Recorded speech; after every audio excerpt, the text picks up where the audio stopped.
Hello, dear friends. How are you today? I hope you are doing great and everything is okay. Welcome on my channel, Topics with Fayaz. And our topic for today is when do you feel smart? So, let's start our topic for today. When we ask people, when do you feel smart? So many of them talked about times they feel like a special person, someone who was different from and better than other people. Until I discovered the mindsets and how they work, I too thought of myself as more talented than others, maybe even more worthy than others because of my endowments. The scariest thought, which I rarely entertain, was the possibility of being ordinary.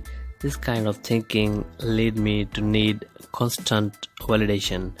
Every moment, every look was meaningful. It registered on my intelligence scorecard, my attractiveness scorecard, my likability scorecard. If a day went well, I could bask in my high numbers. One bitter cold winter night, I went to the opera.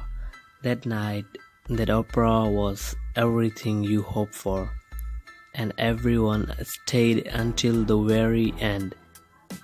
Not just the end of the opera, but through all the curtain calls.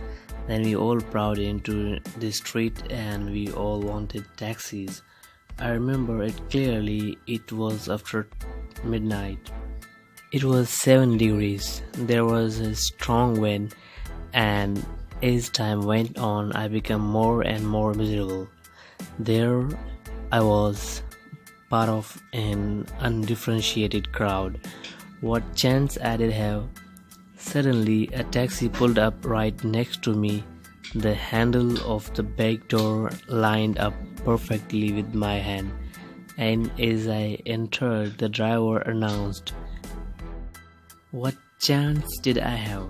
Suddenly, a taxi pulled up right next to me. The handle of the back door lined up perfectly with my hand, and as I entered, the driver announced, "You are different. I lived for these moments." Not only was special, it could be detected from a distance. The self-esteem movement encourages this kind of thinking and has even invented devices to help you confirm your superiority. I recently came across an ad for such a product. Two of my friends sent me an illustrated list each year of the top 10 things they didn't get me for Christmas from January through November. The clip candidate items from catalogs or download them from the internet. In December, they select the winners. One of my all-time favorites is the pocket toilet, which you fold up and return to your pocket after using. This year, my favorite was the I Love Me mirror.